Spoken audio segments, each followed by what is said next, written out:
রাজশাহীকে একসময় বলা হতো পুকুরের নগরী। এখন সেই পুকুর নেই, মানুষের লোভের থাবায় ভরাট হয়েছে, গড়ে উঠেছে ইমারত। রাজশাহীর পুকুর জলাশয় নিয়ে গবেষণা করে হেরিটেজ রাজশাহী নামের একটি প্রতিষ্ঠান। তাদের তথ্য বলছে, প্রতি 10 বছরে জেলায় জলাশয়ের সংখ্যা কমেছে 16.8% হারে। কাগজে কলমে যেগুলো টিকে আছে সেগুলোও ঝুঁকিতে। যেন আর একটা পুকুরও জলাশয় ভরাট না হয়, সেই জন্য 2010-এ আমি রিট করেছিলাম। তো এরপরে বেশ কয়েক বছর তৎপর ছিলেন, সব ডিপার্টমেন্ট তৎপর ছিলেন, কিন্তু আবারও যে কে সেই হয়ে গেল।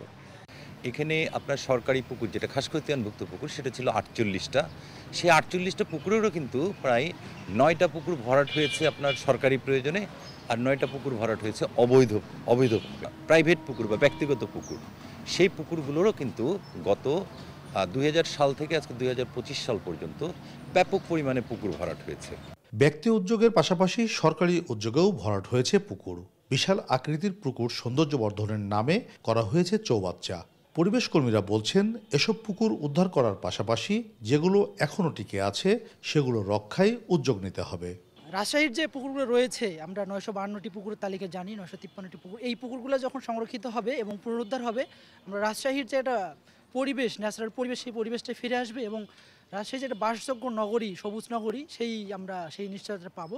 যে এখানে রাজনৈতিক ব্যক্তিত্ব যারা নেতৃত্ব দিয়েছে, তাদের সময় রাতারাতি যে সমস্ত পুকুর ভরাট হয়ে গেছে এবং দখল করে নিয়েছে, অবশ্যই সে সমস্ত পুকুর উদ্ধার করতে হবে। ইতোমধ্যে নগরীর একটি ভরাট হওয়া পুকুর পুনঃখনন করে আগের অবস্থায় ফিরিয়ে নিতে কাজ শুরু করেছে প্রশাসন। বিভাগীয় কমিশনার বলছেন, আইনের মধ্যে থাকা আর কোনো পুকুর ভরাট করতে দেয়া হবে না।